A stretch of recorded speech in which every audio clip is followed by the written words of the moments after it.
Bring in show music, please. Hi, I'm CNBC producer Katie Kramer. Today on Squawk Pod, Amazon CEO Andy Jassy. I do think that AI is going to transform every customer experience that we know. Customer experiences like drone delivery? When you think about what we're doing with drones, with Prime Air, I think in several years, when they're more pervasive, we'll be able to get items to customers in less than an hour. Andrew Ross Sorkin sat down at Amazon HQ the morning of Jassy's shareholder letter to talk about innovation and consumers. People are still, they are still buying. They're just being careful about what they shop for. But you're seeing a trade down.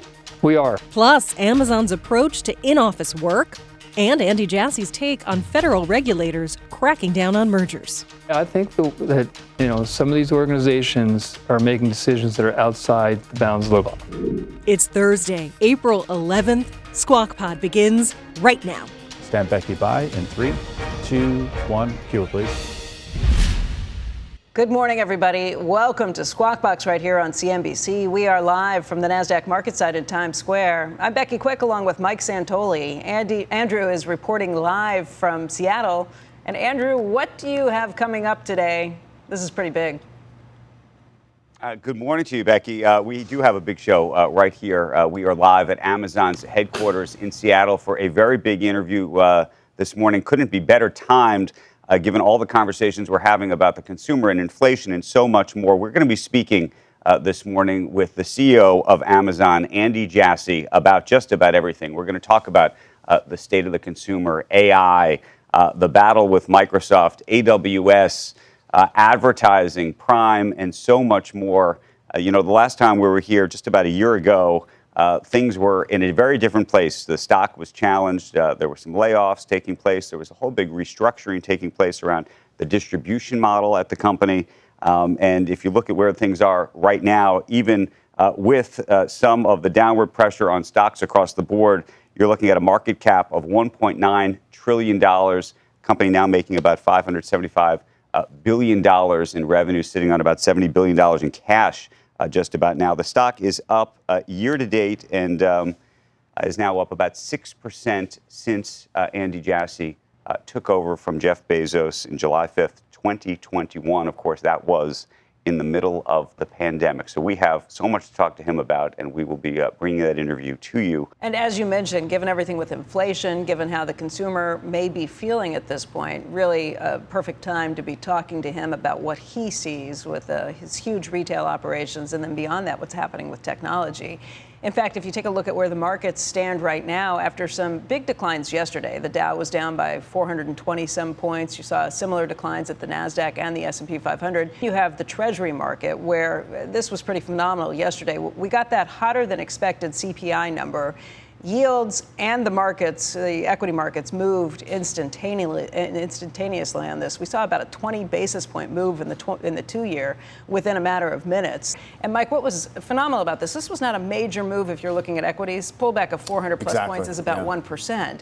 But the shift in mentality, I think, around this, with the big moves that you saw in the Treasury markets, and then the idea that, okay, maybe the Fed's not going to be cutting quite as soon. It definitely did create a plot twist for the assumptions about how this year was going to go. I mean, I think if you go back a month, the idea was, the bull case for stocks was, of course, the economy's better than expected, earnings are turning higher, bond yields have been tame in a range for months, and oil was okay, even though it was rising.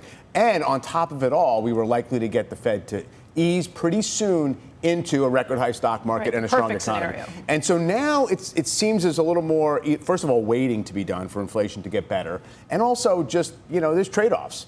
So we have to understand if the Fed is going to start to think the economy has to slow a lot more before they can declare victory on inflation. So I do think it's a complicating factor. Only a 1% move down, as you said, in stocks. In fact, yesterday, that was the move that was kind of predicted by the options market.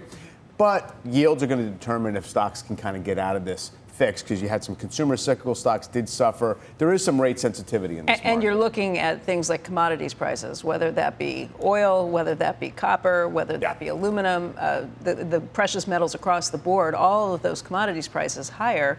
Concerns about what Iran's going to do in retaliation, what that could mean for oil prices too. But when you have all of the commodities moving at the same time, then that brings you to concerns about what that will eventually mean for inflationary prices. The goods disinflation seems like we've gotten the benefit of that. You probably can't count on that going in the right direction from here. You know, the actual upside surprise to the CPI yesterday was really modest. It was 0.36% rounding to 0.4 instead of 0.34% rounding down. However, it did create this idea that we just can't count on it going down from here. You're going to have harder comparisons in the next several months, so we have to, see how we all navigate that on a policy basis. Hey, Andrew, you've got some breaking news from there, too. Amazon CEO Andy Jassy's annual letter to shareholders is out, and he strikes a more optimistic tone than the year prior, which was, of course, a challenging one as the company was navigating both the layoffs and restructurings of its distribution centers after the pandemic. Amazon stock now trading near all-time highs, and it has been quite a turnaround. The investments Amazon making in its delivery networks and artificial intelligence appear to be paying off. AI, of course, a big theme of this year's letter. Jassy writing the following. He says, quote, "We are optimistic that much of the world's changing AI will be built on top of AWS. Part of that strategy is Amazon's effort to compete in the chips business."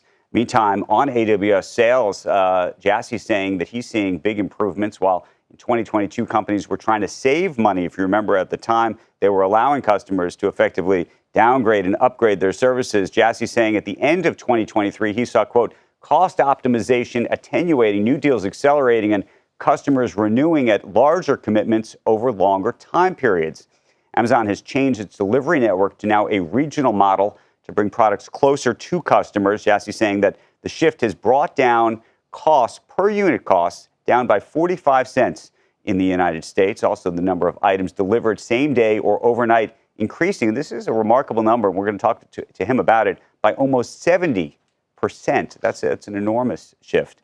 Meantime, on its advertising business, that grew 24% year over year to $47 billion. And then on Amazon Prime, the Prime Video service, Jassy writing, quote, "We have increasing conviction that Prime Video can be a large and profitable business on its own." So a lot of folks in the media universe likely to take note of that. And I'll be speaking with Amazon CEO about all of this and so much more. So those 7 billion items delivered same day, Andrew, I was just trying to figure out how many of them are arriving at my house. A lot of them. It's, it is my my new go-to well, not my new go-to. Yep. It's my go-to on anything, especially if you're getting ready to leave on vacation or do anything else. Like, man, I need this. I need it right now. And they have an army of people who will deliver those things to you instantaneously almost. They do about $575 billion, we should say, in revenue. So I don't know how much the Quick family accounts for that revenue More than piece, we should, let's say. Andrew, it's going to be a fascinating interview. We can't wait to see it.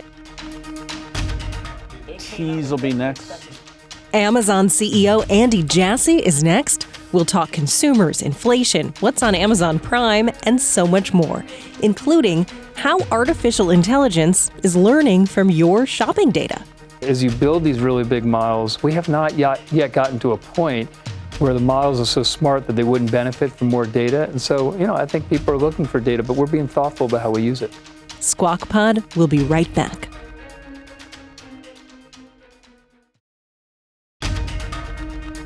Welcome back to Squawk Pod from CNBC.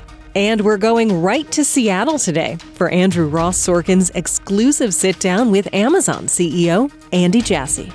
We are here in Seattle this morning at Amazon's headquarters. And earlier this morning, the company's CEO Andy Jassy released his annual letter to shareholders, touching on everything from product pricing to cost cutting to delivery speeds, artificial intelligence, and so much more. And Andy Jassy joins me now in an exclusive interview, and we're thrilled to have you here. Thanks for having me. Thanks for waking up early to do this. We were just talking about this inflation data, and before we even get into Amazon, I'm just so curious, given that you have your tentacles in so many parts of the economy, from the consumer to the business side of things, how you see things and how you see things as it relates specifically to inflation right now.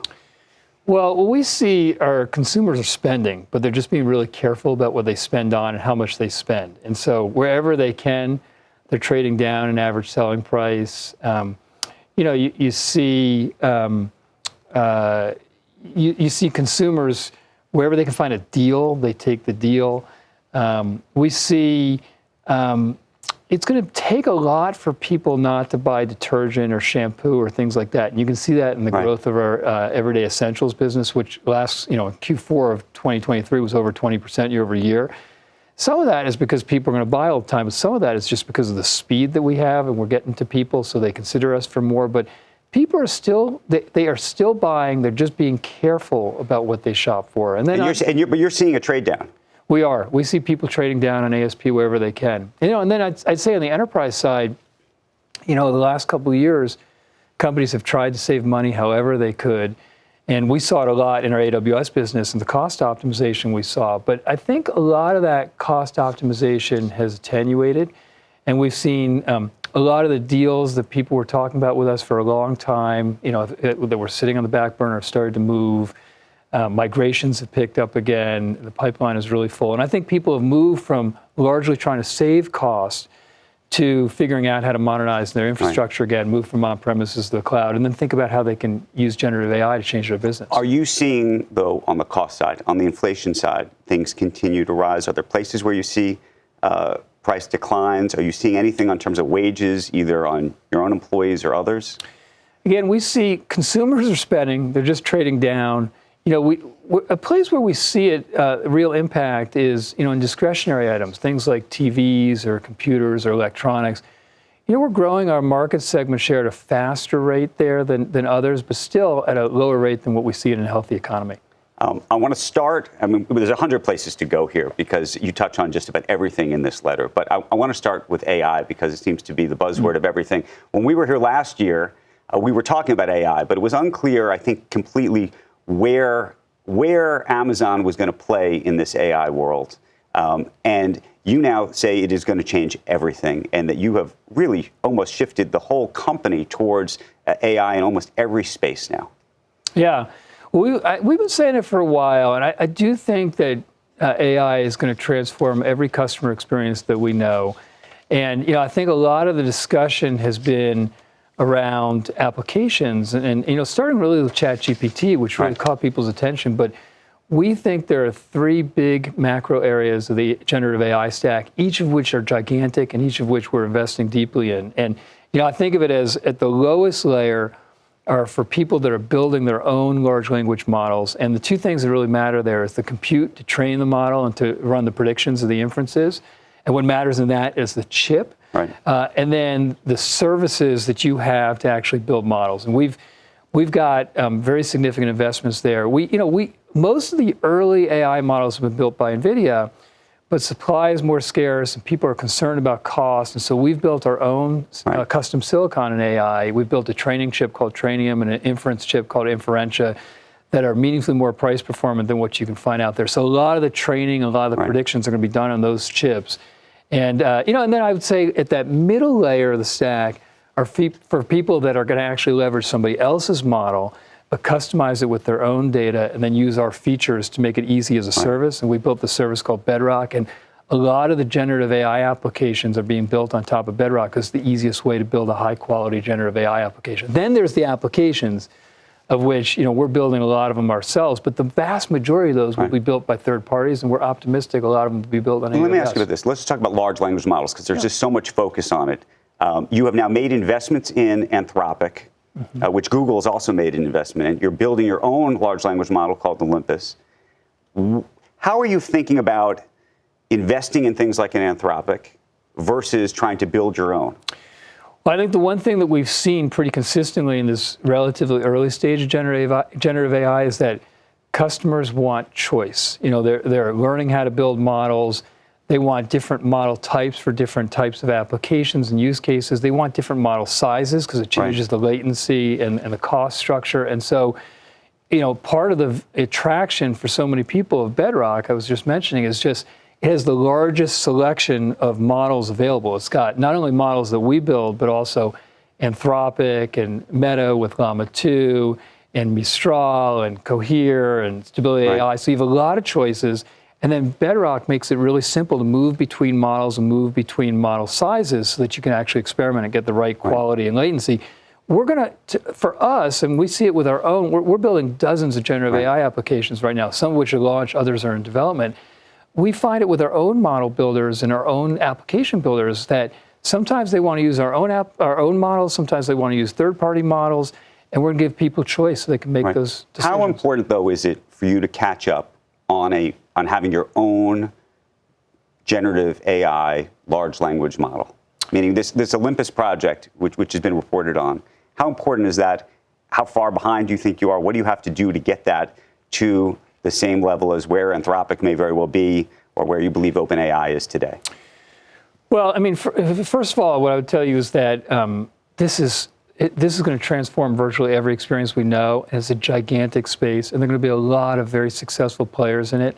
And if you go talk to enterprises or companies that are using generative AI, they are very excited about what we're building, and more customers are moving to our services. And we're going to have partnerships. We have a very deep partnership with Anthropic. Claude 3, which they released just a few weeks ago, is the best model on the planet right now with the best performance, and it runs best on top of AWS. And so our customers are very excited about that. But at the same time, we have a lot of experience building models at the company. We've been doing it for a long time, and we've been building our own models, and these Titan models we have. We're going to keep building those, and we're going to give people choice.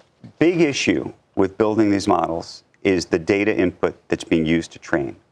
Do you know, for example, with your new large language model, what data you're using to train it on? There were reports that OpenAI was desperate for data. They actually built a program just so they could create transcripts of YouTube videos so they could train off the transcripts because they didn't think they had enough data. And that, of course, raised questions about copyright and the like. But I'm so curious how you guys are doing it. Well, we have a group of people that spend a fair bit of time, all the time, by the way, because the landscape continues to evolve, but thinking through the best way to build the models. We're very thoughtful and very careful about what data we use. We, of course, have some proprietary data and some licensed data and some publicly available data, and we use all of it. You have all the sources. Some people ask, because someone asked me this, you have all the books in the world, many on Kindle. Are you able to train on that data? Again, there's some of that data we can train on, and again, we try to be thoughtful about what data we train on. We also do licensing deals in some of these cases in different types of data, and so, these models, they're getting smarter and smarter, and I think you've probably read about, as you build these really big models, we have not yet gotten to a point where the models are so smart that they wouldn't benefit from more data. And so, I think people are looking for data, but we're being thoughtful about how we use it. Does it matter that something like an Anthropic also is operating with Google? I mean, they have an investment in them as well. They're on their cloud as well. I ask because I looked, you have $70+ billion in cash. Would you just prefer to buy the whole company if you could?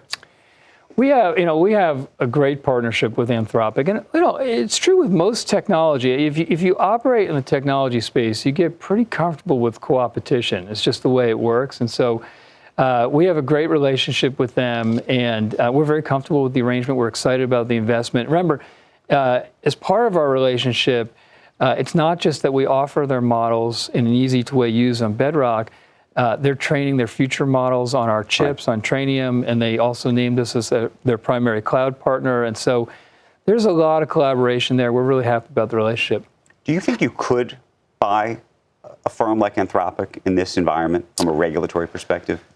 I don't know. I mean, I think we got to be careful right now in Western countries in the way that we're handling regulation. I think a really good example of that is what happened with iRobot, if you followed that. So I think it's a really kind of a sad story. It's a great entrepreneurship story where you had this, this American company that invented this product, invented the category, and built a business that was almost $1 billion in revenue. And whenever you build a good business, you end up with company and competition. So they attracted these two very large Chinese companies as competitors, and they needed scale, because scale lets you buy components at the right price and invest in R&D. So they merged with Amazon, and the European Commission blocks it because they worry that we're going to feature our vacuum cleaner, their Roomba versus others, which of course is not our model, because we make actually at least as much money selling third-party items as our own. But they block it, and then immediately after they block it, the FTC comes out and says, oh, we would have blocked it if they hadn't. And so what happens? We abdicate the acquisition. iRobot lays off a third of its staff. The stock price completely tanks. And now is a real question whether they're going to be a going concern. turns out with these in-house vacuum cleaners, they have to map the inside of your house. That's the way they don't run into a table or a chair. So really what Western regulators were saying was that they trust these two large Chinese companies with maps of the inside of U.S. consumers' homes more than they do Amazon, even though we've been an amazing steward of customer data in our retail business and for AWS, where customers, both those businesses will tell you that can't be what we were going for. And so I think people don't know what they can do right now. And I just think we got to try and find a way to be reasonable in what we're doing. The FTC is looking into even the partnership that you have with Anthropic. They're looking at the way Microsoft's relationship exists with OpenAI. I'm sure they're going to look at Microsoft's sort of acqui-hire deal. I don't know what you think of that as it relates to inflection. I mean, it's very interesting what's happening. Nobody's making outright acquisitions, but in some ways these partnerships are in lieu of that. No? Yeah, I mean, there are some acquisitions happening, but we're consuming a lot of time and taxpayers' money with what we're doing right now, and I think a lot of it is outside the bounds of the law right now. Outside the bounds of the law in terms of how far you think the regulators are going? I think that some of these organizations are making decisions that are outside the bounds of the law. Let me ask you this. Since we're on the topic of regulation, I want to get into what you've done with sellers over the past year and just what's happening on the consumer side of the platform, which is a remarkable thing given how you changed the distribution model and the like. And you now have more sellers on the platform than ever. But at the same time, you have the FTC out there saying that you are a monopoly, that one out of every $2 that a seller on the platform is going back to you in the context of advertising, servicing the distribution, and the like. What do you make of that? Well, I think you got to start with facts, and if you look at on Amazon, over 60% of the units we sell are sold by third-party sellers. It's not hard to actually create software to put up an e-commerce website or storefront. It's much harder to get distribution and access to customers, which is what Amazon gives sellers. Our sellers on average sell about $230,000 in our marketplace. We have thousands of sellers who sell over $1 million a year in our marketplace. So sellers are making a lot more money selling on Amazon than they could on their own. Then if you look at things like Fulfillment by Amazon, which is our service that allows you to store your products with Amazon and we'll pick, back, and ship it for you, and it also is available for Prime shipping, that saves sellers over 70% from having to do it themselves. So it costs money, so we charge a fee for it, but it's much more cost effective for sellers. And while there's always things we can be doing better for sellers, and we work really hard at it, we have a great relationship with sellers. Is it a better business, you think, to have a third-party marketplace or to have a first-party marketplace? Given it's very, if you look at just the margin and the fees that you've been able to accumulate from third parties, is that a better business? Is it less capital intensive? Is it more capital intensive? It's a very good question. They're both really interesting businesses. One of the main reasons that we have a first-party business is that it allows us to make sure for the items that customers care a lot about that otherwise wouldn't happen, that you can keep the prices as low as possible for customers and keep the in-stock levels the way you want. But wherever we have third-party sellers who are selling, it's always a great value proposition, and they sell the majority of units for us now. One of the things that you write about in this letter is this idea of primitives, and I just wanted to talk about it for a second so that those who follow Amazon understand it. It's really a way you think about building new parts of the business.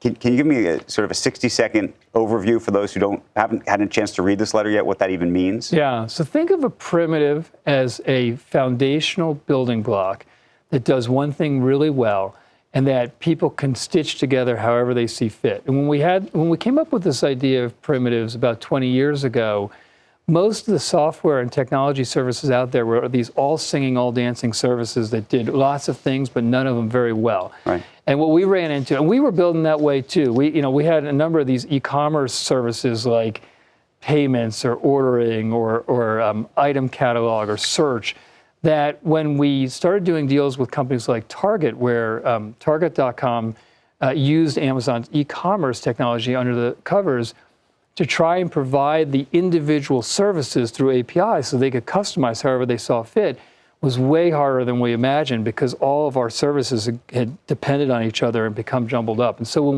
around this same time, when we were building AWS, we were really convicted that we're going to build this set of foundational building block primitive services like storage or compute or database that people could stitch together however they saw fit. And the two big advantages are it really fosters creativity because you can combine the components however you want, and it fosters speed because if you want to actually use one component, you don't have to ask 5 services to make a change. You just use that component.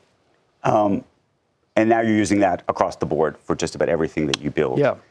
Including on the consumer side. One of the things I said at the top of this was you really redid the entire distribution model of how you get products to consumers, and you've been able to get them more quickly than ever before. We were shocked, up 70% in terms of 70%. Same day, one day. What is that going to look like in 2 or 3 years from now?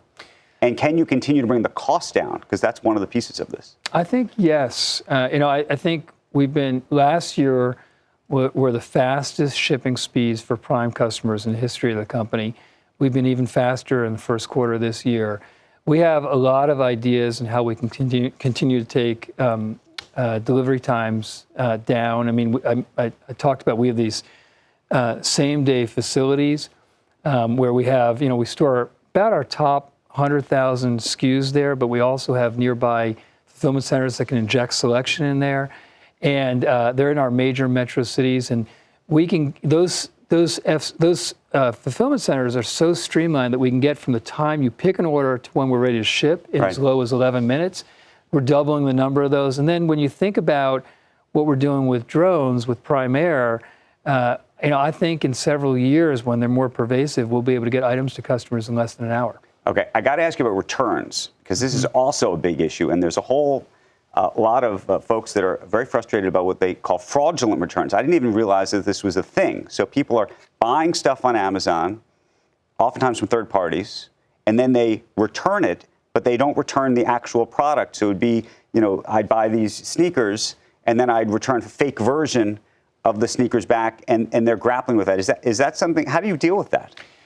Well, at our scale, you find you get some of everything. And we've seen that in the past, but we have a pretty substantial team that works on making sure that returns are appropriate, that we keep counterfeit really low. And so you change a little bit of some of your policies on returns on when you actually refund people. And you try to make sure you got the right product before you actually authorize the refund. What about stolen goods? Because that's another big issue that a lot of brick and mortar retailers worry about. You hear the complaints all the time. They say people are robbing us, and then they're taking that product and they're selling it as a third-party merchant on an Amazon, on an eBay, on these other kinds of services. Yeah, it doesn't happen. I mean, again, at our scale, you find some of everything, but we have a really significant team that looks for that. And to get it's not, you have to get authorization as a seller. We have a group of people looking for items. Whenever we get reports, we act on it. So we have a group of people that are watching that very carefully. One of the stats this year that's just mind-bending is just how big an advertising business you have. I mean, it's really grown quite remarkably, growing 24% year over year, $38 billion in 2022, now $47 billion in 2023. How should we think about Amazon in that regard? And where does this go? Well, look, advertising doesn't work unless you provide the right experience for customers and they respond to it, and then it actually benefits the brands who are advertising. So most of our advertising team are actually machine learning practitioners who are actually figuring out the right products to put in front of people. So it doesn't even feel like advertising to them. It actually feels like the item that they were searching for. And we have a product called Sponsored Products that has been very successful in this realm that we've expanded with Sponsored TV. And the Sponsored TV offering allows people to have self-service access to entities like Freevee and Twitch and things like that. But we've recently added the ability for people to do advertising on Prime Video shows and movies, and that's very early stage. But I expect that we will continue to very thoughtfully find ways to place advertisements in the different entities we have. When you think, though, about Prime Video, one of the sentences that stood out to me in this letter was that you now think that Prime Video could be effectively a profitable and completely standalone business. What does that mean? Well, I think that when we started with Prime Video, it was very much about driving people to find value in our overall Prime offering. And we found that actually a lot of people would sign up for Prime because of our exclusive content. And then once they become Prime members, they would shop in our e-commerce offering. And so it really drove our business downstream. And that continues to very much be the case. But we now have conviction that apart from the value it drives for the rest of the business, it will be a good economic business on its own as well. The NBA, does it have a place on Amazon? I assume you're talking about their upcoming. Yes. Well, we'll see. I mean, it's hard not to be impressed with what Adam Silver and the NBA has done. It's just an incredible product, and it's an international product, and we have a lot of respect for them, and we'll see what happens. I mean, how important are sports though for this? And could you ever see yourself spinning this business off? Is it separately, or is it so intertwined to the rest of the business? John Ford asked you to ask me that? No. I'm genuinely curious. No, I don't foresee us spinning it off because it's so tightly integrated into our Prime offering. But I do think that sports. I mean, if you look at the ratings of shows every year, sports occupies 90+% of the top ratings, and so we've seen with Thursday Night Football just how many customers love that offering and how many people come to it and how many Prime subscriptions it drives. And so, Thursday Night Football has been a huge success for us. We've got NASCAR coming. We're gonna have 6 races right in the middle of the year. We have soccer through UEFA and Champions League. If you watch, I don't know if you watched the women's Final Four this past weekend, which was just unbelievable. We're the exclusive streaming partner on the WNBA, so we'll get to see Caitlin Clark on Prime Video as well. And so sports are very attractive for our customers, and you can expect us to do more. Would you do more deals? We keep talking about Paramount, by the way, all morning, because there's lots of news going on there. You bought, obviously, MGM. Would you want to buy a Paramount if you could? I think we're pretty comfortable with the offering we have right now, and we're continuing to produce, I think really great exclusive content. I don't know if you've seen Fallout yet or not, but it's gotten great reviews, and so I'm really pleased with the content we have, and we're just starting.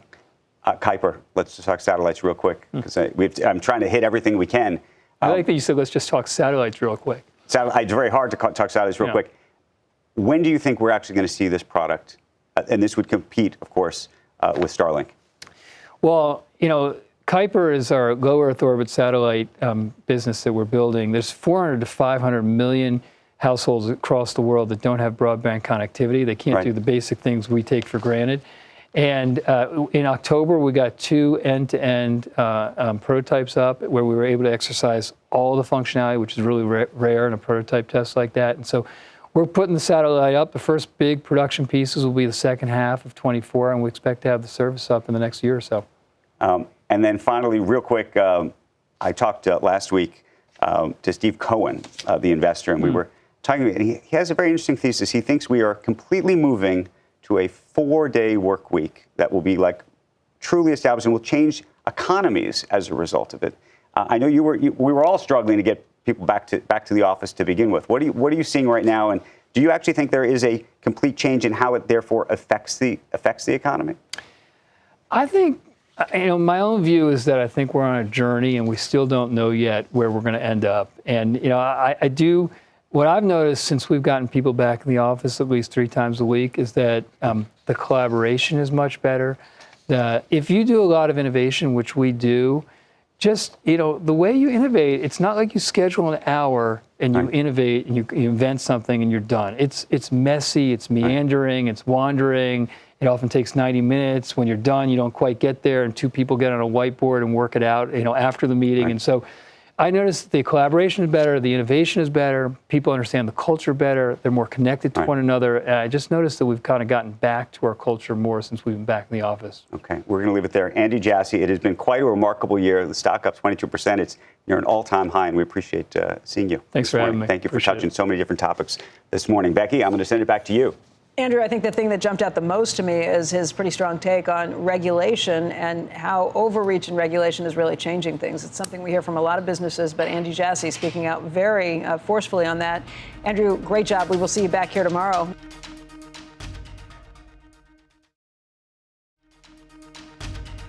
That's Squawk Pod for today. Thanks for listening. Squawk Box is hosted by Joe Kernan, Becky Quick, and Andrew Ross Sorkin. Tune in weekday mornings on CNBC at 6 Eastern and get the best of our TV show right here on this podcast. And speaking of this podcast, Squawk Pod is a Webby nominee. You have until April 18th to vote for us to be a People's Voice winner. How do you do it? Well, wherever you're listening to us now, Apple Podcasts, Spotify, etc., open the app, scroll through the description and notes of today's pod, and we have the link right there. That takes you directly to the page to vote for our special podcast series featuring the last interview with Berkshire Hathaway Vice Chairman Charlie Munger. Vote for us there. Check out the other Webby nominees, too. We're in some amazing company. And thank you for showing your support. That's it. We'll meet you right back here tomorrow. We are clear. Thanks, guys.